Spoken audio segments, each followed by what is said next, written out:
नमस्कार, मैं हूं शिरीष मिश्रा। छत्तीसगढ़ की बात में आप सभी का स्वागत है। छत्तीसगढ़ के 15 नगरीय निकायों में चुनाव की तस्वीर लगभग साफ हो गई है। नगर पंचायत में कांग्रेस ने जहां एक तरफा छत्तीसगढ़ के 15 नगरीय निकायों में चुनाव की तस्वीर लगभग साफ हो गई है।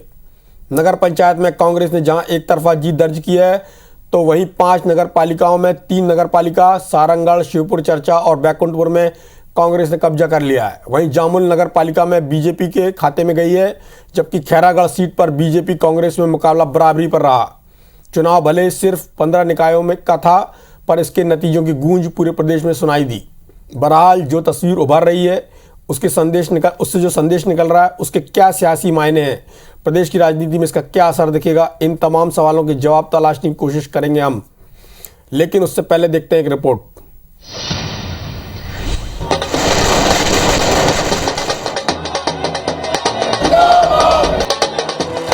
जश्न की ये तस्वीरें निकाय चुनाव में कांग्रेस की जीत के बाद की है। गुरुवार को प्रदेश के 10 जिलों में 15 नगरीय निकायों के चुनाव परिणाम आए, जिसमें सभी 6 नगर पंचायतों में कांग्रेस ने एक तरफा जीत हासिल की। वहीं नगर निगम की बात करें तो बीरगांव नगर निगम में जबरदस्त मुकाबला देखने को मिला। किसी पार्टी को स्पष्ट जनादेश नहीं मिला है। यहाँ मेयर बनाने के लिए 21 पार्षदों की जरूरत है, लेकिन कांग्रेस के 19 पार्षद जीते हैं, जबकि बीजेपी 10 वार्डों में और 11 निर्दलीय प्रत्याशी जीते हैं। हालांकि रिसाली, चरोदा और भिलाई नगर निगम में कांग्रेस का मेयर बनना लगभग तय माना जा रहा है। अब तक की जो तस्वीरें सामने आई है, कांग्रेस उसे सरकार की उपलब्धियों और कामकाज का परिणाम बता रही है। कांग्रेस नेताओं के मुताबिक जनता ने भूपेश सरकार के कामकाज पर जनादेश दिया है। छत्तीसगढ़ की महान जनता ने इन नगरीय निकाय चुनावों में सरकार की नीतियों, उपलब्धियों पे मुहर लगा दी है। अधिकतर में हम जीते हैं। कांग्रेस का क्रेज, कांग्रेस के प्रति लोगों का प्यार, स्नेह, आशीर्वाद निरंतर लगातार बढ़ रहा है। और ये सिर्फ भूपेश बघेल जी के काम है, ये मोहन मरकाम जी के काम है, जो आप सर चढ़ के बोल रहे हैं। हमारे मुख्यमंत्री जो है पूरे देश में नाम हो चल रहा है, और पहला मुख्यमंत्री है जो विकास की ओर छत्तीसगढ़ आगे बढ़ रहा है। उसी का परिणाम है, सभी जगह हम जीत रहे हैं। आज छत्तीसगढ़ की जनता ने आज मोहर लगा दी कि पिछले 3 वर्षों में छत्तीसगढ़ की सरकार जो काम कर रही है, निश्चित तौर पे ये जनता का आशीर्वाद इस बात का द्योतक है कि सरकार बहुत अच्छे दिशा में काम कर रही है। नगर निगम के साथ साथ नगर पालिका में तस्वीर भी लगभग साफ हो गई है। 3 नगर पालिका सारंगढ़, शिवपुर चरचा और बैकुंठपुर में कांग्रेस ने कब्जा कर लिया है। हालांकि जामुल नगर पालिका बीजेपी के खाते में आ गई है। उधर खैरागढ़ सीट पर रोमांचक मुकाबला रहा। पहले तो एक वार्ड में मुकाबला टाई हुआ और जब रिकाउंटिंग की गई तो कांग्रेस प्रत्याशी ने जीत दर्ज कर ली, जिसके बाद कांग्रेस और बीजेपी का 10-10 वार्डों पर कब्जा है। लेकिन बीजेपी इन नतीजों को लेकर सरकार पर सत्ता और धनबल के दुरुपयोग का आरोप लगा रही है। कहीं हमारे प्रत्याशी 2 वोट से हार रहे हैं, कहीं 4 वोट से हार रहे हैं, और 10 वोट से नीचे जो प्रत्याशी हार रहे हैं, ये विशुद्ध रूप से सत्ता का दुरुपयोग है। इसीलिए ईवीएम मशीन का ये लोग उपयोग नहीं किए, क्योंकि इनको मालूम था कि ईवीएम मशीन के उपयोग करने से भाजपा की स्थिति सुदृढ़ होती। कि आप देखेंगे तो लगभग बराबरी की कांटे की टक्कर रही है। 4 नगर निगमों में सिर्फ 1 नगर निगम में रिसाली में कांग्रेस का बहुमत आया। बाकी आप देखेंगे तो तीनों नगर निगमों में कांग्रेस बहुमत प्राप्त नहीं कर पाई है, और इसलिए ये कांग्रेस के लिए अलार्मिंग है कि अभी भी सुधर जाओ, नहीं तो जनता आने वाले समय पर उखाड़ कर फेंक देगी। यूं तो प्रदेश में 15 निकायों में चुनाव था। चुनाव भले ही छोटा था, लेकिन इसमें दांव पर थी दोनों ही पार्टियों की बड़े नेताओं की साथ। अपनी अपनी पार्टी के लिए बीजेपी नेताओं और कांग्रेस नेताओं के दिग्गज चुनाव प्रचार में पूरी ताकत झोंकते नजर आए। अब जब नतीजे सामने आए हैं तो सवाल उठ रहे हैं कि आखिर इस जीत और हार के सियासी मायने क्या है। इन नतीजों पर प्रदेश की राजनीति में कितना असर पड़ेगा? शहर संग्राम का जनादेश बीजेपी के लिए क्या संदेश है? कांग्रेस की जीत क्या भूपेश सरकार के विकास पर जनता ने मुहर लगाई है? और सबसे बड़ा सवाल यह है कि क्या 2023 के विधानसभा चुनाव में इसका इफेक्ट नजर आएगा? Bureau report, IBC 24। चलिए, शहर संग्राम के नतीजे क्या कहते हैं, इसके क्या मायने हैं। हालांकि बृजमोहन अग्रवाल जी पूर्व मंत्री हैं, भारतीय जनता पार्टी के नेता हैं, लेकिन उन्होंने एक तटस्थ तरह का बयान दिया है जो पॉलिटिकल बयान की श्रेणी में नहीं आता है। ऐसा मुझे लगता है, क्योंकि धर्मलाल कौशिक जी का जो बयान था वो विशुद्ध रूप से राजनीतिक बयान था। खैर, हमारे साथ आज दो ऐसे मेहमान हैं जो अपने अपने पार्टियों के एक बहुत बड़े चेहरे हैं और दोनों इनका पढ़ने लिखने में बहुत ज़्यादा ध्यान है, इसके अलावा उनका फील्ड का नॉलेज भी बहुत ज़्यादा है। तो हमारे साथ भारतीय जनता पार्टी से प्रेम प्रकाश पांडे जी हैं, विधानसभा अध्यक्ष रहे हैं, मंत्री रहे हैं, श्रमिक नेता रहे हैं, जनता के बीच में बड़ी पकड़ है और भारतीय जनता पार्टी में चिंतक विचारक के रूप में भी जाने जाते हैं और अपनी जो विचारधारा है उसके बारे में बात करने में वो सबसे सक्षम व्यक्ति माने जाते हैं छत्तीसगढ़ में। कांग्रेस से राजेंद्र तिवारी जी हैं जो एक प्रखर वक्ता हैं, तथ्यों के साथ अपनी बात रखते हैं, लिखने पढ़ने का बहुत गहन अनुभव है, बहुत बड़े बड़े नेताओं के साथ कांग्रेस के बहुत करीब से काम करने का और चीज़ों को देखने का उनको अवसर मिला है। दोनों का बहुत बहुत स्वागत है हमारे इस खास कार्यक्रम में। क्योंकि हम इस कार्यक्रम में जो नगरीय निकाय के अभी तक के जो चुनाव के नतीजे और रुझान हैं उस पर चर्चा के लिए यहाँ पर हैं। सबसे पहले प्रेम प्रकाश पांडे जी, आपसे बात कर ली जाए, चूँकि आपकी पार्टी ने बहुत ताकत लगाई और आपका इलाका भी है वो पूरा, जो भिलाई की बात करें, चाहे रिसाली की बात करें या चरौदा की बात करें, तो आपके प्रभाव वाला क्षेत्र है और आपकी पार्टी ने वहाँ बहुत ताकत भी लगाई। आपकी पार्टी ने अपनी पार्टी में जान फूंकने के लिए इस चुनाव में पूरी ताकत लगाई। हालांकि कांग्रेस ने भी इसमें कोई कसर नहीं बाकी रखी। आप इस चुनाव परिणाम को किस तरह से देखते हैं?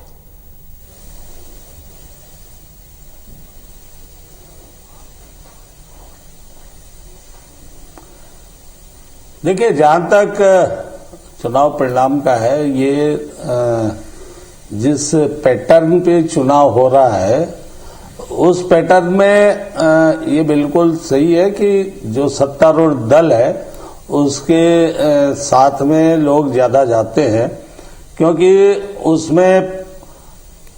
उसमें जो धनबल है, आपके जो राजनीतिक ताकतें हैं, प्रशासन की ताकतें हैं, इनका दुरुपयोग भी होता है और हमारे भिलाई में तो हुआ है। भिलाई में सरेआम हमारे कार्यकर्ताओं को चुनाव प्रचार रोकने का प्रयास किया गया जबरदस्ती, इसलिए वहां थाना घेराव सारा हुआ और बार इको आ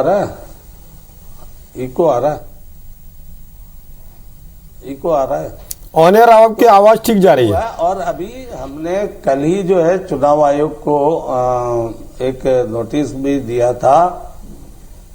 अच्छा, चुनाव आयोग को हमने शिकायत किया कि कल जब स्ट्रांग रूम में सारे बैलेट बॉक्स जमा हो गए तो विधायक वहां पे जाके अधिकारियों के साथ निरीक्षण कर रहे हैं, पूछ रहे हैं कि भाई क्या क्या कौन कौन यहाँ पर है, किसकी ड्यूटी कितने वार्ड में है, और तो और एक को बोल भी रहे हैं कि हमारा महापौर बनेगा तो तुमको यहाँ से ट्रांसफर कर देंगे। तो ये सारा हुआ है, इसलिए चुनाव को युद्ध के समान कांग्रेस ने भी लड़ा। लेकिन मैं एक दूसरा भिलाई नगर निगम के जो परिणाम आए हैं, आप देखोगे रिसाली में भाजपा के जो बागी हैं वो ज्यादा जीते हैं, आपके जामुल में हम लोग जीते हैं, और भिलाई नगर निगम में भी जो कॉलोनी एरिया है, मतलब जो जहां पे बीएसपी का एरिया है सेक्टर 1 से लेकर के अगर 10 तक, तो इसमें जहां लोगों का ज्यादा संपर्क या जरूरत निगम से नहीं पड़ता है, वहां पर तो लोगों ने कांग्रेस और उसका दिया। लेकिन जो स्लम एरिया है, कैंप आप देख लो, कुर्सी पार देख लो, छावनी देख लो, वहां पर लोगों ने कांग्रेस को रिजेक्ट किया है। तो इसका मतलब यह है कि जो श्रमिक बस्तियां हैं उसमें लोगों ने इस बात को महसूस किया कि पिछले 5 सालों में जो कुछ हुआ वो क्या हुआ, और इन क्षेत्रों में अलग है। तो इसको आप मिला जुला मानेंगे, सरकार तो ये बोलेगी, और नेचुरल है जो डेमोक्रेसी में कम से कम पर्सनली मैं मानता हूं कि जो जीतता है वो जीतता है, हम उसको मानेंगे, जीत को जीत मानेंगे। लेकिन सत्ता का जो दुरुपयोग इस समय हुआ है वो ईवीएम मशीन रहने पर या जो डायरेक्ट इलेक्शन था उसमें वो चीज नहीं दिखाई देती। इसलिए लोगों ने लोकल चॉइसेस भी रखा है, पार्षद के द्वारा है, तो पार्टी भी है और पार्टी के द्वारा जो व्यक्ति है वो भी है।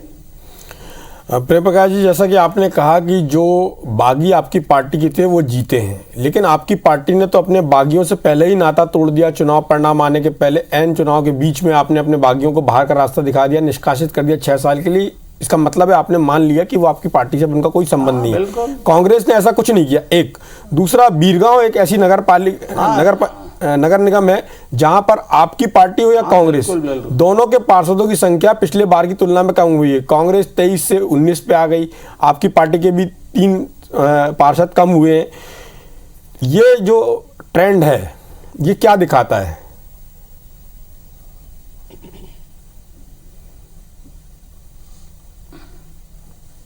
इसलिए मैंने कहा ना कि ये जो एक बात है कि किसी राजनीतिक दल और दल के द्वारा जो चयन हमारे कैंडिडेट होते हैं, वहां के जो लोग होते हैं, तो बहुत सारे चीज जो है उसमें इन्वॉल्व है। पार्षद का चुनाव जो लड़ रहा है वो भी कितनी मेहनत से, तो मैं नहीं मानता हूं कि कोई सरकार के कामों को उसमें लोगों ने ओके कर दिया है।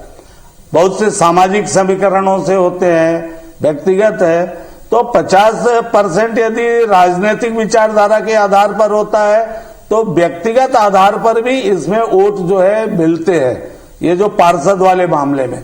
तो अब ये व्यवस्था है तो है, उसमें इसको मानना पड़ेगा। प्रकाश जी, आप सरकार है तो सरकार के जो तंत्र है उस तंत्र का सरकारी दल बोलेगा कि उपयोग किया।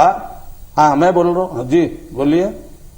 आपने खुद ही कहा कि ये सरकार के काम में तो देखा रात भर लोगों ने, हालांकि मैं इस बात का बिल्कुल, मैं जब कल हाँ बिल्कुल, मैं इसको ये नहीं मानता कि सरकार के काम पर आज कोई फैसला हुआ हो। आपने एक बड़ी बात कही कि सरकार के कामकाज का फैसला नहीं था। ये ईमानदारी वाली स्वीकारोक्ति है, क्योंकि आपने खुद कहा कि पार्टी, वहाँ के जो सामाजिक समीकरण होते हैं, पार्षद का जो चुनाव लड़ रहा है उसकी खुद की छवि कैसी है। एक चीज़ और है जिसके बारे में जानना चाहूँगा कि कैंडिडेट का सिलेक्शन करने में आप कांग्रेस के ऊपर आरोप लगा सकते हैं, जनता के ऊपर आरोप लगा सकते हैं, क्या आपकी पार्टी ने बहुत ईमानदारी से कैंडिडेट का सिलेक्शन किया है? क्योंकि हर पार्टी में ऐसे 2-3 कैंडिडेट होते हैं जो लगभग बराबर होते हैं, एट पार होते हैं, तो उसमें से 1-2 कैंडिडेट ऐसे होते हैं जिनके ऊपर संगठन की भी कृपा होती है, जिस कारण उनको टिकट मिल जाती, भले वो जो दूसरा कैंडिडेट है उससे वो 19 हो। क्या इस फैक्टर का भी फर्क पड़ा है वहाँ पर?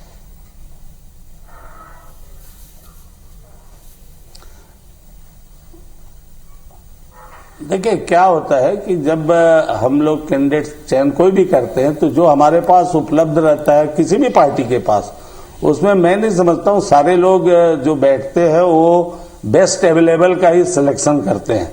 और बहुत से जो आप सीट देखोगे 40-50 के वोट में, 20 के वोट में, अब हमारे 2 सीट जो है हम 15-16 के अंतर में हारे हैं, तो आप 15-16 के अंतर वाले को आप न जीत में न हार में, तो आप सिलेक्शन को भी एकदम कन्फाइन कैसे कर सकते हैं? तो मैं नहीं मानता कि भरसक हर दल में ये कोशिश लोग करते हैं कि अच्छा से अच्छा सिलेक्शन हो, उसके बाद भी जब वो वोट आता है तब पता लगता है कि जनता का क्या सिलेक्शन है।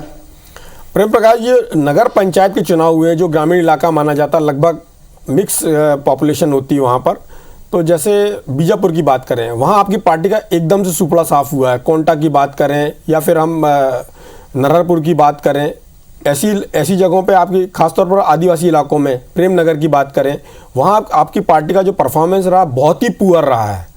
बीजापुर में तो बहुत ही ज़्यादा, जो पूर्व मंत्री रहे आपके महेश गागड़ा, उन्होंने अपने क्षेत्र में ही उनका इतना खराब प्रदर्शन रहा है, इसको किस तरह से देखते हैं हम?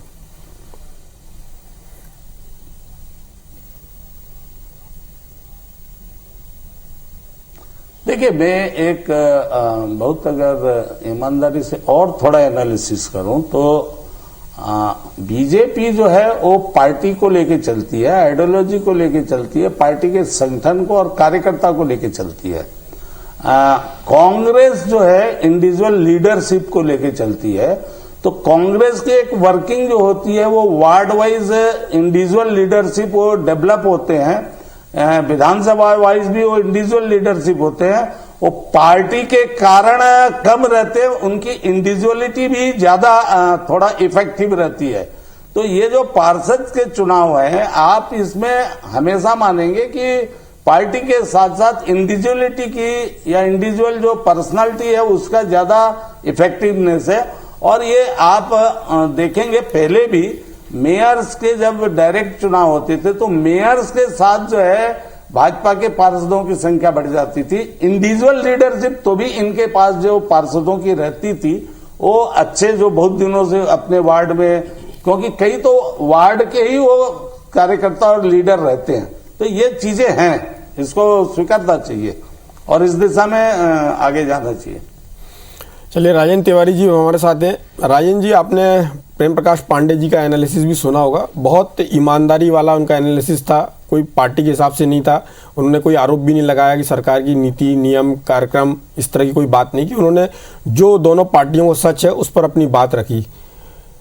आप अपनी बात रखें, लेकिन उम्मीद वैसी ही करूँगा जैसे प्रेम प्रकाश जी ने बोला है कि उसमें राजनीति कम हो, जो एक्चुअल स्थिति रही है, जो ग्राउंड की स्थिति रही है, जो दोनों पार्टियों की स्थिति है, कैंडिडेट सिलेक्शन की बात हो, चाहे व्यक्तिगत छवि की बात हो, चाहे उस नेता के काम की बात हो, चाहे उसके संपर्क की बात हो, क्योंकि सरकार के जो कार्यक्रम है उन पर हम बात कर चुके हैं और जैसी मोहर लगाने की वाली बात है तो आपकी पार्टी लगभग बहुमत की स्थिति में है, इसलिए उससे आगे की यदि कोई चर्चा हो जाए तो ज़्यादा अच्छा होगा।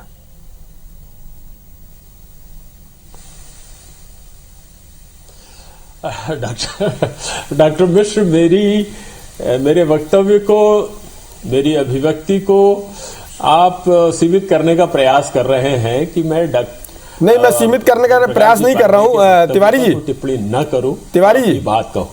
नहीं तिवारी जी सुनिए ना, नहीं मैं, हाँ जी, मेरा व्यक्तिगत अनुभव है, जब मैंने डिबेट की है तो दो तीन ऐसे नेता हैं जो बहुत ईमानदारी से बात करते हैं। उसमें चंद्रशेखर साहू जी हैं, आप हैं, प्रेम प्रकाश पांडे जी हैं, बाकी लोग तो खैर पॉलिटिकल बात करते हैं और पॉलिटिकल ही बयान देते हैं।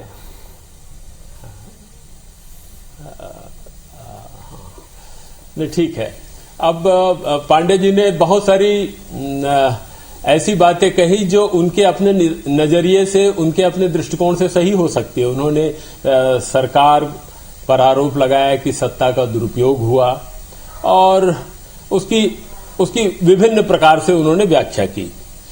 मगर मैं बहुत नम्रता से कहना चाहूंगा, अब चलिए, अब आपने ये कहा है कि मैं अपने ही पक्ष की बात करूं, तो उसको परिमार्जित करने की और उसको परिभाषित करने की कोशिश करता हूं। डॉक्टर मिश्र, सबसे पहली बात तो यह है कि प्रत्येक चुनाव महत्वपूर्ण होता है और प्रत्येक चुनाव में जनता कसौटी पर कसती है राजनीतिक दलों को। हर राजनीतिक दल अपनी परीक्षा देता है और स्वाभाविक रूप से हम सत्ता में बैठे हुए हैं तो हम अपनी बात को लेकर के और हमारे जो विकास के कार्य है इनको लेकर के जनता के सामने गए। भारतीय जनता पार्टी अपनी बात को लेके गई। एक बुनियादी अंतर देखिएगा, मैं थोड़ी सी व्याख्या करना चाहूंगा इस चुनाव की, और इस मामले में भारतीय जनता पार्टी के अध्यक्ष को ही उद्धृत करना चाहूंगा, उनके ही शब्दों को दोहराना चाहूंगा। उन्होंने ये कहा कि ये चुनाव बेहद महत्वपूर्ण है और इसमें सत्तारूढ़ दल को कसौटी पर जनता कसेगी, उनका मूल्यांकन करेगी, ये उनके शब्द हैं। अब इस चुनाव का महत्व किस लिए है? क्योंकि देखिए, बस्तर से अभी आपने उदाहरण दिया ना, कोंटा से लेकर के बीजापुर से लेकर के बाकी जगहों की, इस चुनाव का महत्व इसलिए है डॉक्टर मिश्र कि ये बस्तर से प्रारंभ होकर के मैदानी इलाकों, बस्तर संभाग से प्रारंभ होकर के मैदानी इलाकों में आता है, दुर्ग संभाग में, रायपुर संभाग में, बिलासपुर संभाग से होता हुआ ये सरगुजा तक ये चुनाव की अनुगूंज सुनाई देती है। और आप रिजल्ट देखिए, कमोबेश कैसा रिजल्ट है, बस्तर से लेकर के सरगुजा तक और पूरे मैदानी इलाकों को आप जोड़ करके देखिएगा तो ये साधारण चुनाव नहीं है। 2 साल के बाद में विधानसभा के चुनाव हैं, उसके पहले का ये प्रतिबिंब है। जैसे चावल का एक दाना हम लोग पकने के बाद में टेस्ट करके देखते हैं कि चावल पका है कि नहीं, ये उसकी अभिव्यक्ति है। ये उसको बताने की कोशिश करता है। और उसके पीछे कारण ये है, हमारे पास बेझिझक मैं कह सकता हूं, गर्व है इस बात का कि भूपेश बघेल के जैसा नेतृत्व है, जिनकी लोकप्रियता बस्तर के इलाके से लेकर के सरगुजा तक और शहरी इलाकों तक, गांवों में तो वो अभूतपूर्व ढंग से लोकप्रिय है। किसानों के बीच में, आदिवासियों के बीच में, मजदूरों के बीच में उनकी लोकप्रियता तो स्थापित हो चुकी है। मील के पत्थर जैसे काम उन्होंने किए हैं। मगर मैदानी इलाकों में भी ये पहली बार आप देखिए, जो चुनाव हुए, विधानसभा के 3 चुनाव हुए, 3 में से 2 सीट हमने विरोधियों से जीतने का काम किया, छीनने का काम किया। एक हमारी अपनी सीट थी। इसके बाद में नगर निगम के जो चुनाव हुए, उसमें 10 के 10 नगर निगम के चुनाव में हमको सफलता मिली। और स्वाभाविक रूप से भूपेश बघेल जी का नेतृत्व था, उनकी कार्यप्रणाली थी, उनकी जबरदस्त संगठन की क्षमता थी, और उससे भी बढ़कर के उनके कार्य थे जो सरकार के लिए उन्होंने किए। इसके बाद में एक नई परीक्षा का अवसर आया हम लोगों के लिए कि साहब, हम लोग ये चुनाव आ गए हैं, नगरीय निकाय के फिर से चुनाव आ रहे हैं।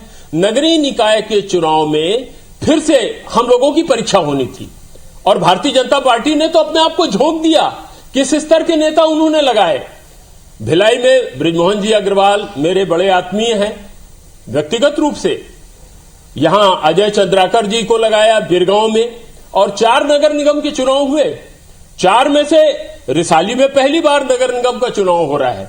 वहां हम अपनी सरकार बनाने जा रहे हैं, वहां हमारा महापौर बनेगा।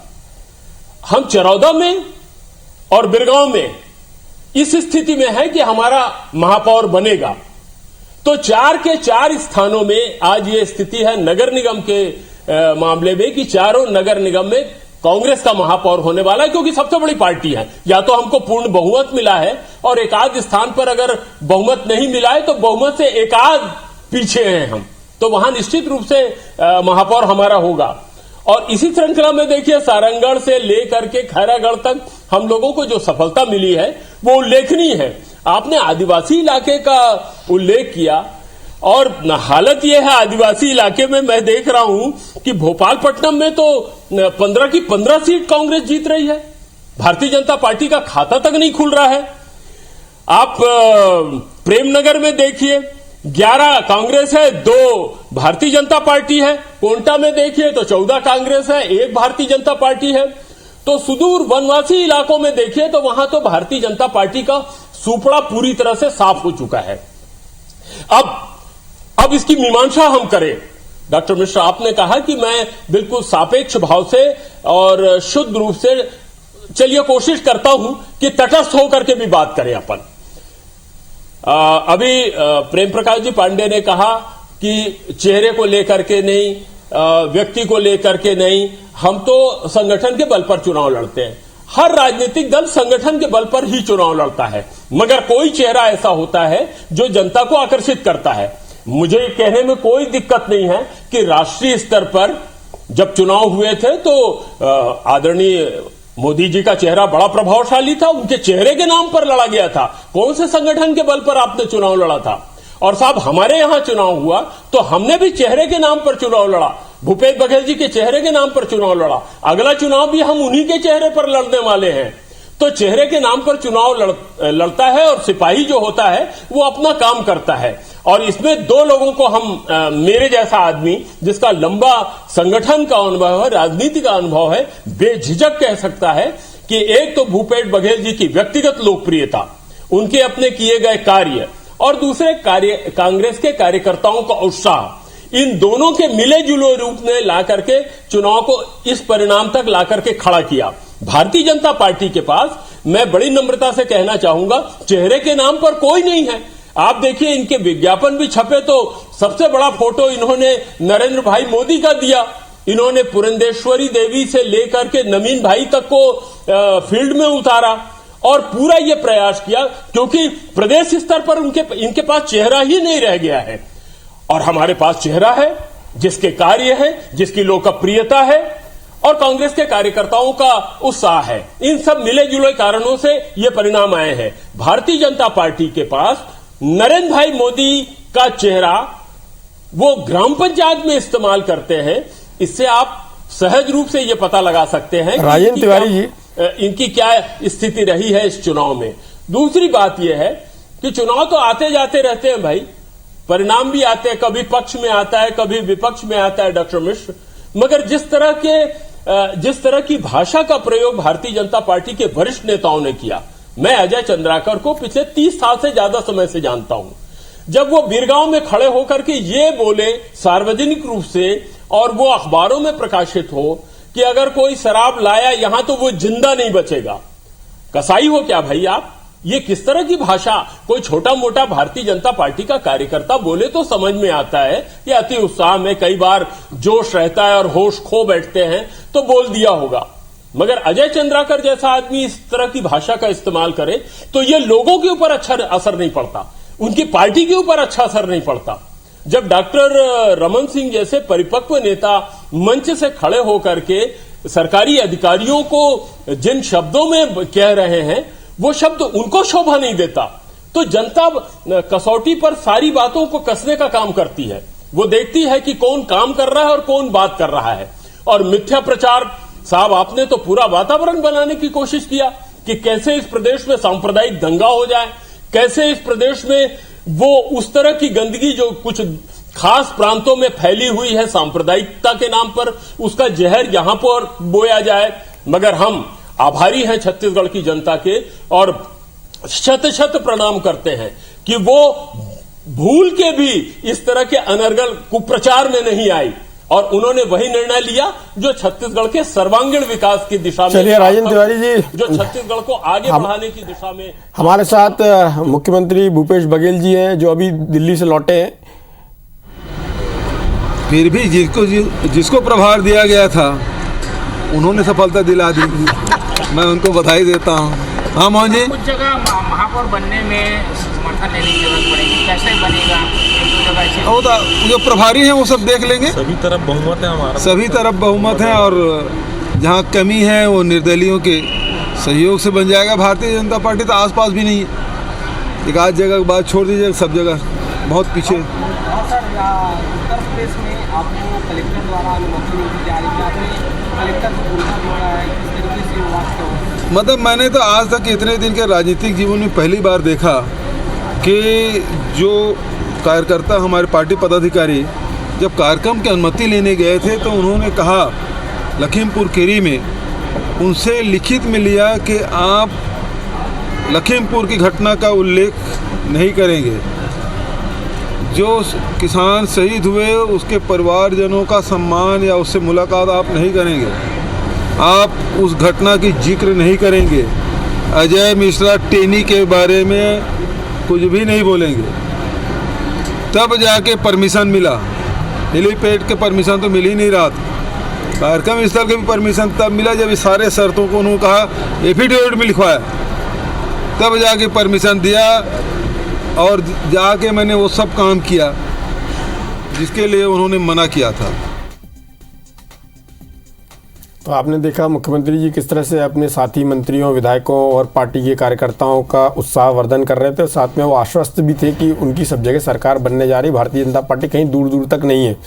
एक रिपोर्टर की निगाह में ये चुनाव कैसा था, इसको हम जानेंगे। मुख्यमंत्री भूपेश बघेल ने चुनावी जीत पर क्या कहा, आपको एक बार सुनवाते हैं। जो प्रभारी हैं वो सब देख लेंगे। सभी तरफ बहुमत है हमारा, सभी तरफ बहुमत है और जहाँ कमी है वो निर्दलियों के सहयोग से बन जाएगा। भारतीय जनता पार्टी तो आसपास भी नहीं है, एक आध जगह बात छोड़ दीजिए, सब जगह बहुत पीछे। चलिए हम सौरभ से मुखातिब होते हैं। सौरभ, इस पूरे चुनाव को आप कैसे देखते हैं दोनों पार्टियों के नज़रिए से, और फील्ड में आपको क्या दिखाई दिया? बिल्कुल, देखिए आज जो परिणाम आए हैं अगर उसे तीन नज़रों में देखा जा सकता है और आगामी 2023 चुनाव के मद्देनज़र सबसे पहले आप अगर देखिए कि ग्रामीण क्षेत्र था, तो नगर पंचायत है वो ग्रामीण क्षेत्रों में है और ग्रामीण क्षेत्रों में आप देखिए कि 6 के 6 नगर पंचायत में कांग्रेस की जीत होती है, अर्थात जो राज्य सरकार किसान है, आदिवासी है, उन एरियाज में ज़्यादा काम कर, उनके लिए ज़्यादा काम कर रहे हैं, तो स्वाभाविक रूप से वहाँ पर इनके लिए जीत ज़्यादा हुई है। उसके बाद आप बढ़िए देखिए कि नगर पालिका और नगर निगम, 5 नगर पालिका और 4 नगर निगम, तो वहाँ पे थोड़ा सा देखिए कि बराबरी की स्थिति या थोड़ी बढ़त जैसी देखने को मिलती है। तो सबसे पहले चीज़ तो यही है कि सरकार को जो ग्रामीण के अलावा शहरी क्षेत्रों पर भी कुछ कामकाज फोकस करना होगा, और बहुत पहले से भी ये शहरी क्षेत्रों में कामकाज के डिमांड जो है वो लगातार आ रही है। हालांकि भी जब कांग्रेस ने अपने घोषणा पत्र जारी किया तो 30 बिंदु में उन्होंने विस्तार से घोषणा पत्र जारी किया है, जिसमें कई तरीके के वादे किए गए, और निश्चित रूप से ये वादे कहीं ना कहीं इस बार शहर की जनता को लगा होगा, क्योंकि 2018 में जब चुनाव हुए तो ग्रामीणों के लिए, किसान के लिए सबसे ज्यादा फोकस था, आदिवासी के लिए सबसे ज्यादा फोकस था। तो कहीं ना कहीं शहर की जनता को लगा होगा कि अब जो है जो मूलभूत समस्याएं हैं उनको दूर जो है केवल कांग्रेस के महापौर या कांग्रेस के पार्षद ही कर सकते हैं। इसलिए आप देखिए कि थोड़ी बढ़त मिली है, लेकिन जैसी बढ़त मिलनी चाहिए वो नहीं मिल पाई है कई जगहों पर। अब जो है दूसरी चीज अगर देखें तो आप अगर 370 वार्डों का अभी तो समीक्षा होगा कांग्रेस और भाजपा दोनों की तरफ से, लेकिन मैं अगर बिरगांव और भिलाई की बात करूं तो यहाँ पर जो वरिष्ठ नेता रहे हैं, जिनको पार्टी ने टिकट दी है, जो 2 बार 3 बार के पार्षद थे, वो चुनाव हारे हैं, और जिनको भाजपा और कांग्रेस ने अपना महापौर का भी चेहरा बनाकर जो है उनको टिकट दी थी, लेकिन वो हार हुई है। तो इससे कहीं ना कहीं एक ये मैसेज जा रहा है कि जैसे 2019 के लोकसभा चुनाव में प्रधानमंत्री नरेंद्र मोदी और भाजपा ने जो अपने पूरे सांसदों की टिकट बदल दी थी, तो कहीं ना कहीं कांग्रेस और भाजपा के लिए एक बड़ा मैसेज है कि क्या पुराने चेहरों को जो है फिर से दांव खेलना चाहिए। और तीसरी चीज, एक सबसे बड़ी चीज इसमें देखा गया कि कांग्रेस जो है जो मूल अपने विकास कार्यों के आधार पर ही वोट मांगती रही, जबकि बीजेपी के पास ऐसा कोई मुद्दा था नहीं जो सरकार को घेर सके। आप देखिए कि बिरगांव में स्थिति जो है या भिलाई की बात करें, भाजपा के नेता लगातार, चाहे डी पुरंदेश्वरी, पूर्व मुख्यमंत्री डॉक्टर रमन सिंह या प्रेम प्रकाश पांडे जी, या तो तमाम वरिष्ठ नेता जो है कवर्धा के मुद्दे को, धर्मांतरण के मुद्दे को ज्यादा उन जगहों पर प्रचार प्रसारित कर रहे थे, और कहीं ना कहीं वो मुद्दा उन जगहों पर नहीं चल पाया। तो ये 3 बड़ी चीजें देखने को मिले। और निश्चित रूप से आप 15 नगरीय निकायों में देखिए तो 15 विधानसभा को कहीं ना कहीं ये प्रभावित करते हैं। तो अगर 15 विधानसभा प्रभावित करते हैं तो समझा जा सकता है कि आने वाले 2023 में इन जगहों पर भी चाहे कांग्रेस हो या बीजेपी हो, निश्चित रूप से प्रभावित करेंगे ये जो बने हैं नए पार्षद या महापौर आगामी दिनों में बनेंगे। तो अब देखना होगा कि किस तरीके से जब कांग्रेस और भाजपा दोनों जो अपनी हार और जीत की समीक्षा करेंगे तब क्या डिसीजन इस पर लिया जाएगा। चलिए सौरभ जी, बहुत बहुत धन्यवाद। लेकिन सौरभ ने जो बात कही कि कांग्रेस का जो 2018 का घोषणा पत्र था उसमें गांव, गरीब, किसान, आदिवासियों के बारे में ज़्यादा बात की थी, उसके पीछे एक बड़ी वजह ये थी कि भारतीय जनता पार्टी का पूरा फोकस शहरी विकास पर था। हालांकि भारतीय जनता पार्टी भी ग्रामीण विकास या आदिवासी क्षेत्रों में विकास की बात करती थी, काम भी किया है, लेकिन जो उनका फोकस था वो शहरी फोकस था। इसलिए कांग्रेस ने जहाँ पे खाली जगह थी वहाँ पर अपनी जगह बनाई। लेकिन अभी जो नगरीय निकाय का जो घोषणा पत्र था कांग्रेस का, वो देखें तो भाजपा से वो बेहतर दिखाई दे रहा था। सबसे महत्वपूर्ण बात मैं बार बार कहना चाहूँगा कि जो बृजमोहन अग्रवाल जी का बयान है वो कांग्रेस के लिए ज़्यादा सटीक बैठता है। उनका कहना था कि कांग्रेस के लिए अलार्मिंग है, और सौरभ ने भी इसी बात का संकेत दिया, जैसे गांव से हम शहर की तरफ बढ़ने लगे तो कांग्रेस का मुकाबला थोड़ा टफ होता गया, और वैसी स्थिति नहीं रही जैसी नगर पंचायत में रही। वैसी स्थिति थोड़ी कम हुई नगर पालिका में, और शहर में आते आते यानी कि नगर निगम में आते आते कांग्रेस की लड़ाई और कठिन हो गई। इसका मतलब है कांग्रेस को अब शहरी क्षेत्रों में भी और ज़्यादा ध्यान देने की ज़रूरत है, जिसकी वो शुरुआत कर चुके हैं 1-1.5 साल पहले से। जो अलग अलग योजनाएं, आत्मानंद इंग्लिश स्कूल, इसके अलावा उनका जो चलित अस्पताल का जो कॉन्सेप्ट है, और ऐसी बहुत सारी तमाम चीज़ें। हालांकि राज्य सरकार के खाते में एक बड़ी उपलब्धि है, 67 जो उनको पुरस्कार मिले हैं स्वच्छता के क्षेत्र में, निश्चित रूप से सरकार उस दिशा में आगे बढ़ने जा रही होगी। प्रेम प्रकाश पांडे जी, सौरभ ने एक बात कही कि आपकी पार्टी या कांग्रेस हो, जो पुराने चेहरे थे उसको जनता ने कहीं ना कहीं खारिज किया है। देखिए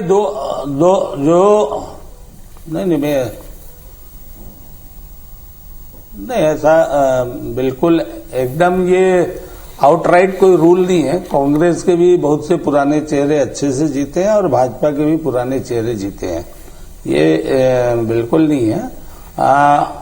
देखिए, मैंने इसलिए कहा कि वार्ड के चुनाव में एक तो वार्ड वाइज का ज्यादा रहा, और कहीं सरकार के एक मैं सौरभ सिंह से ये इत्तेफाक नहीं रखता हूं कि हम लोगों ने कवर्धा के इशू को भिलाई में उठाया या बिरगांव में। क्योंकि कवर्धा का इशू हमारे लिए नहीं था, हमारे लिए यही का डेवलपमेंट इशू था। और डेवलपमेंट को लोगों ने, मैंने पहले कहा कि कैंप और कुर्सी पार, आप देख लो, कैंप और कुर्सी पार जो एरिया है वो डेवलपमेंट को लोगों ने उसको माना कि वहां पे कांग्रेस ने कोई डेवलपमेंट नहीं किया पिछले 3 साल में, इसलिए वहां बीजेपी की लीड है। दूसरी बात, जो टाउनशिप है बीएसपी का एरिया, उसमें लोग ये मानते हैं कि जो काम होता है वो बीएसपी का होता है, इसलिए यहां जो वार्ड के पार्षद है या जो व्यक्तिगत जिनका संपर्क है उसका आधार है। 2 बात। अब तिवारी जी बोले कि हमारे भूपेश बघेल जी का चेहरा बहुत बढ़िया है, सुंदर है, तो भाई जो मुख्यमंत्री होता है उसका चेहरा सुंदर हो ही जाता है। हमारे भी मुख्यमंत्री जी थे 15 साल, उनका भी चेहरा था, अभी तो 3 साल की सुंदरता है। तो ये चेहरे के पर नहीं है। मैंने जो बात की थी कि कांग्रेस की जो वर्किंग स्टाइल होती है वो थोड़ा सा इंडिविजुअल बेस्ड होती है कंपैरेटिवली बीजेपी की। अब रही बात ये, आप देखेंगे कि जो इन्होंने, आपने भी कहा स्वामी आत्मानंद स्कूल, अब इन्होंने आत्मानंद नाम भर दिया। इंग्लिश मीडियम स्कूल जो है 160-62 जो है वो भाजपा की सरकार में चालू हो चुके, इन्होंने सिर्फ उसका नामकरण किया है। और जो इन्होंने बात कही कि हेल्थ वाला लेके जाने का कि वार्ड, वो भी पहले ही हमारे समय में चालू हो चुका था, इसलिए नया कुछ भी इन्होंने नहीं किया है, इसको वो प्रचारित कर रहे हैं। जहां पर लोगों ने डेवलपमेंट के इशू को देखा है कैंप और कुर्सी पार, आप वहां देखे, वहां पे कांग्रेस जो है पीछे है, स्लम्स में पीछे है। इन्होंने वादा किया था कि 300 रुपये का बढ़ा करके 1000 रुपया पेंशन करेंगे, वृद्धा पेंशन। उन्होंने माना कि नहीं, कांग्रेस झूठ बोल रही है, वादे के खिलाफ है। लेकिन जो उनसे रिलेटेड मामले थे उसी पर हुआ है। और इसलिए इस चुनाव को ये जरूर है कि बीजेपी को भी, मतलब हमारी पार्टी को भी आने वाले समय के लिए और ज्यादा प्रिपरेशन से, मैं तो समझता हूं कि ये जो रिजल्ट है 3 साल पहले जो बीजेपी का 14-15 सीट आया था उससे ज्यादा एनकरेजिंग है बीजेपी के वर्कर्स के लिए और उसके सपोर्टर के लिए। चलिए, आपने अपनी बात को बहुत संयत ढंग से कहा, उसको राजनीतिक रंग नहीं दिया कि भारतीय जनता पार्टी के लिए बहुत बड़ी उपलब्धि। आपने कहा इनक्रेजिंग है, एक अच्छा शब्द इस्तेमाल किया। लेकिन प्रेम प्रकाश जी, आपको ये बात मानना पड़ेगी, भले आप बोलें कि आत्मानंद इंग्लिश स्कूल आपका कॉन्सेप्ट था, लेकिन आपको राजधानी रायपुर के कम से कम ऐसे 7-8 स्कूल जिनका पूरा हुलिया बदल दिया सरकार ने, आप जाके जरूर देखिएगा, और यदि नहीं देखा है तो देखिएगा कि उनकी स्थिति जो है इतनी बेहतर हो गई, इतने अच्छे लगते हैं वो स्कूल देखने में, और वहाँ पर जो पढ़ाई का स्तर है जिसको लोग देख रहे हैं, सराह रहे हैं। खैर, उस पर हम चर्चा नहीं करेंगे। राजेंद्र तिवारी जी भी हमारे साथ हैं। तिवारी जी, प्रेम प्रकाश जी को आपने सुना, उन्होंने खास तौर पे कहा कि कांग्रेस में इंडिविजुअल इंग्लिश मीडियम स्कूल जो है हमने कहा वो खोला जी। तिवारी जी, जिस तरह से पांडे जी ने कहा कि कांग्रेस में व्यक्तिगत जो लीडरशिप होती है उसका भी बड़ा महत्व रहता है। यदि आपने कहा कि आपकी पार्टी संगठन के बेस पे भी चुनाव लड़ती है, लेकिन जब किरणमयी नायक जी का चुनाव हुआ था 2009 का, तो उसमें किरणमयी नायक का जो व्यक्तिगत संघर्ष था अन्य मुद्दों को लेकर, उसका उनको एडेड एडवांटेज मिला। यही हाल प्रमोद दुबे जी का भी था कि उनको अपनी छवि का फायदा मिला, पार्टी का जो वोट था उससे ज़्यादा जाके, तभी भारतीय जनता पार्टी लगातार 3 बार से राजधानी में अपनी सरकार नहीं बना पाई। अभी ये चुनाव परिणाम है तिवारी जी, क्या ये विधानसभा चुनाव के लिए कोई सरकार को संकेत देते हैं? जैसा ब्रजमोहन जी ने कहा कि सरकार के लिए अलार्मिंग है, उन्होंने नेगेटिव सेंस में नहीं कहा, उन्होंने लास्ट में ये भी जोड़ा कि हमको अपने माने जो सरकार है उसको काम में सुधार की ज़रूरत है। और जैसा कि मेरे रिपोर्टर ने भी कहा कि शहरी क्षेत्रों पर भी विकास के लिए ध्यान देने की ज़रूरत है, ये ज़रूरत महसूस की जा रही है।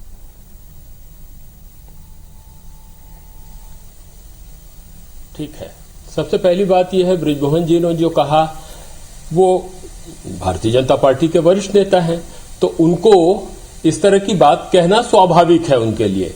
अलार्मिंग हमारे लिए है कि उनके लिए है, ये इसका विश्लेषण आप जैसे वरिष्ठ पत्रकार करेंगे इस रिजल्ट को देख करके। और जहां तक काम करने की बात है तो प्रगति का पहिया ऐसा है डॉक्टर मिश्र जो लगातार चलते रहना चाहिए। जनता को भी संतुष्ट नहीं होना चाहिए और सरकार को भी संतुष्ट नहीं होना चाहिए। अगर संतुष्ट हो गए तब तो वो पहिया रुक जाएगा। हमने इतने विकास के कार्य किए हैं, इसका ये मतलब नहीं है कि हम अपने विकास को यहां विराम गति देने वाले हैं। नहीं साहब, नई नई योजना ला करके निरंतर अपने कार्य को बढ़ाने वाले हैं। हम जनता की दृष्टि में सर्वोत्कृष्ट कार्य करने की दिशा में काम कर रहे हैं और यही भूपेश बघेल जी का लक्ष्य है। अभी पांडे जी ने कहा कि भारतीय जनता पार्टी के समय में इंग्लिश मीडियम स्कूल की स्थापना हुई थी, भगवान जाने किस तरह की हुई थी। मैं तो ये देख रहा हूं कि Swami Atmanand English medium school के माध्यम से 171 स्कूल की स्थापना हो चुकी है अभी तक डॉक्टर मिश्र। और भूपेश बघेल जी की अभिनव योजना है, वो गोबर खरीदी उनकी अभिनव योजना है। किसानों की कर्ज माफी पूरे भारत में अभिनव योजना रही है। 2500 रुपए, हालांकि 1940 रुपए से बाकी रुपए दे करके 2540 रुपए जो हम धान का मूल्य दे रहे हैं वो पूरे भारत में एमएसपी को लेकर के लोग आंदोलन कर रहे हैं। यहां भूपेश बघेल जी न्यूनतम समर्थन मूल्य तो दे रहे हैं, उसके 36% ऊपर दे रहे हैं और हर चीज में दे रहे हैं, केवल धान में नहीं सभी में दे रहे हैं। तो ये अच्छा, एक बात और है कि ग्राम पंचायत का बड़ा रूप होता है नगर पंचायत। नगर पंचायत में रहने वाले लोग जो हैं बहुत बड़ी संख्या में किसान भाई होते हैं।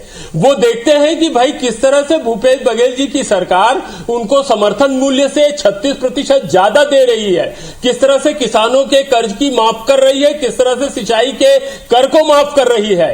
इसके अलावा वो ये भी देखती है कि उष्णा चावल केंद्र की सरकार खरीदने से कैसे इनकार कर रही है, जबकि भूपेश बघेल जी लगातार निवेदन कर रहे हैं कि उष्णा चावल ले लीजिए। और उसमें पुछल्ला यह है कि भारतीय जनता पार्टी का एक भी नेता आगे बढ़कर के ये नहीं बोल रहा है कि छत्तीसगढ़ के किसानों के लिए उष्णा चावल खरीद ले भाई केंद्र की सरकार। अब मजे की बात यह है कि केंद्र की सरकार हमको पुरस्कार तो देती है डॉक्टर मिश्र, 3 साल में 27 पुरस्कार मिले हैं। स्वच्छता का पुरस्कार तो लगातार 3 साल हमको मिला, एक बार खुद मुख्यमंत्री लेकर के आए हैं। तो केंद्र की सरकार हमको पुरस्कार तो देती है मगर हमारे हिस्से का धन नहीं देती हमको, ये है। और भारतीय जनता पार्टी के लोग, मैं पांडे जी आपसे भी ये निवेदन करना चाहूंगा कि उनसे ये कहिए कि बदला कांग्रेस के लोगों से निकाल ले भाई, छत्तीसगढ़ के किसानों से, छत्तीसगढ़ के मजदूरों से न निकाले। और एक बात अभी सौरभ ने कही है, मैं उसकी बात का समर्थन करूंगा। मेरे को बस एक पूरा हो जाने दीजिए। सौरभ ने एक बात कही कि कवर्धा के मुद्दे को, कवर्धा से मतलब यह है, कवर्धा का संकेत दिया उन्होंने, सांप्रदायिक मुद्दा उभारने की, चाहे वो धर्मांतरण का मामला हो चाहे सांप्रदायिकता का मामला हो। भारतीय जनता पार्टी में प्रत्यक्ष अवलोकन मैंने किया है और इस मुद्दे को उठाने का उन्होंने पूरा प्रयास किया है। पांडे जी भारतीय जनता पार्टी के वरिष्ठ नेता हैं, मैं उनसे आग्रह करूंगा कि हम विकास के मुद्दे पर बात करें। और छत्तीसगढ़ की ऐसी वसुंधरा है जहां धान की खुशबू आती है, जहां की परंपराएं अपनी है, जिसकी खुशबू से ये पूरा प्रदेश आलोकित है, उसमें रक्त की बदबू लाने का काम उनकी पार्टी के लोग न करें, विकास के मुद्दे पर लड़े। तिवारी जी, एक आखिरी सवाल है, हमारा काम है करना और आपका काम है आलोचना करना। जी तिवारी जी, एक आखिरी सवाल, क्या ये चुनाव के नतीजे आने वाले 2023 के विधानसभा के चुनाव का कोई संकेत देते हैं, परिणाम का संकेत देते हैं?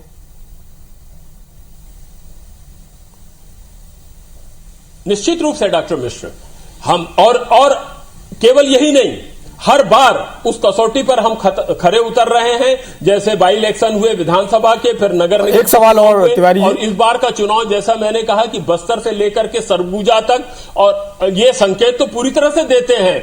और हमको ये भी लगता है कि और भी ज्यादा काम करने की अभी बहुत संभावनाएं हैं। ये तो दुष्ट कोरोना नहीं आया रहता तो भूपेश बघेल जी की जो महत्वाकांक्षी योजनाएं हैं, जो और बहुत सारी हैं, वो कहां परवान चढ़ती वो आप देखते। मगर 2 साल हैं अभी भूपेश बघेल जी के कार्यकाल को, और उसके बाद में देखिएगा कि किस तरह से छत्तीसगढ़ की सर्वांगीण दिशा विकास की दिशा में काम होता है। और प्रतिदिन हमारे लिए परीक्षा की घड़ी है। चलिए प्रेम प्रकाश पांडे जी, हैं और जनता की कसौटी पर प्रेम प्रकाश पांडे जी, इसके लिए आप इन चुनाव परिणामों को क्या 2023 के चुनाव परिणामों से जोड़कर देखते हैं, क्या उसका संकेत देते हैं? जैसा कि आपने कहा आपकी पार्टी के लिए ये उत्साहवर्धक है ये नतीजे। पांडे जी देखिए, ये बात हर राजनीतिक दल जो है एक एक जो चुनाव होता है उसके बाद अपने आप को रिव्यू करता है और आगे के लिए होता है। 2023 का जो चुनाव होगा उसका इससे बहुत कांटेक्ट तो नहीं होगा, लेकिन फिर भी एक वर्ग विशेष के माध्यम पे सोचने का और सरकारी दल के द्वारा किस स्तर पर राजनीतिक रणनीति अपनाई जाएगी, ये सब सोचने का विचारने का एक होगा। जहां तक तिवारी जी अपना इतना बोल दिए कि सब विकास विकास, अरे भाई मैंने पहले भी कहा कि विकास, आप किसान की बात करते हो, 10,000 रुपया एकड़ बोनस दे रहे थे, 9,000 पे आ गए। गोबर खरीद रहे थे सप्ताह में, अब एक दिन खरीदते हो। जी मेरे सवाल का मेरे को जवाब मिल गया। अब राजनीतिक बात आपकी शुरू हो गई है। बहुत सारे मुद्दों पे जा नहीं रहे हैं, समय की कमी है मेरे पास। ये जो चुनाव परिणाम है निश्चित रूप से दोनों पार्टियों के लिए एक सबक बोल रहे तो जिस और मेरा ये कहना है कि तीन साल में ही इतना काहे बोले जा रहे हो भैया? 15 साल अभी हम लोग भी रहे हैं, थोड़ा अभी देखते चलो। चलिए 23 भी 2023 में ये चुनाव परिणाम कितना प्रभाव डालेंगे, दोनों पार्टियों के लिए क्या सबक है, अच्छा बुरा, या उन्होंने क्या सीखा, ये तो आने वाला समय ही बताएगा। इस चर्चा में भाग लेने के लिए आप दोनों का बहुत बहुत धन्यवाद। नमस्कार।